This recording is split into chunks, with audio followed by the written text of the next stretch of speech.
Okay, here we are, Matthew Russell Lee, Inner City Press, here at the Southern District of New York Courthouse. Today, Wednesday, October 23rd, 2024. We're covering a number of cases. Yesterday, the Larmore trial for WeWork's fraud resulted in a guilty verdict, 2 guilty verdicts, and an attempt to remand him, but the judge said no, as long as he doesn't get on boats, even on landlocked lakes, or travel to Florida other than to see his lawyer. But strangely, something that got some traction was the decision by Judge Lyman in the case of the 2 women from Georgia against Rudy Giuliani. They're trying to collect on our judgment, and we covered in September. This was the thing. There was almost nobody else there. There was an oral argument, and Giuliani's lawyer, Caruso, asked for more time, and the judge showed some impatience.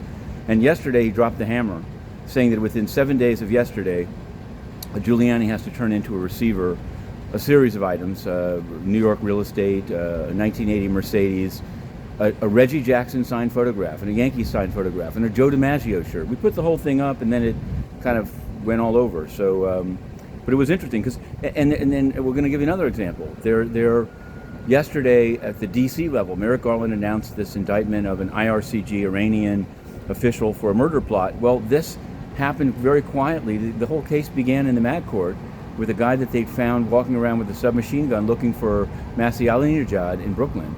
So the small cases here in SDNY end up going larger.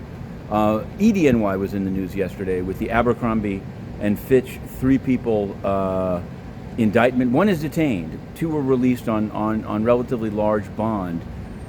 This had an SDNY angle because back in August we live tweeted the decision in a Trafficking Victims Protection Act case against Abercrombie. Crombie wanted to stay the case pending the EDNY subpoenas.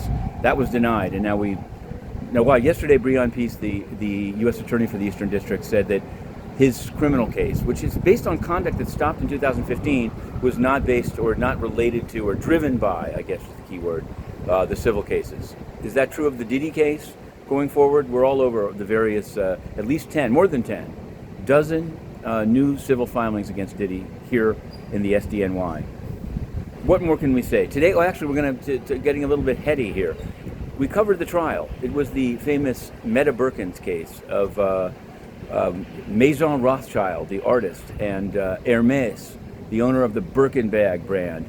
Mason Rothschild did an NFT of the bags, and Hermes sued and won. Now it's in the Second Circuit today, and they'll be arguing it. Basically, it's like kind of the trademark, copyright, and NFT issues coming about. On the UN front, this is the kind of story that I like because it's not just highfalutin Geneva action. South Sudan, the UN mission is totally corrupt, sexual abuse, aging out of the SRSG, who we know from another context but did nothing when Inner City Press was banned from the UN. In any case, we have some good sources there, and we've asked for answers, and there are none.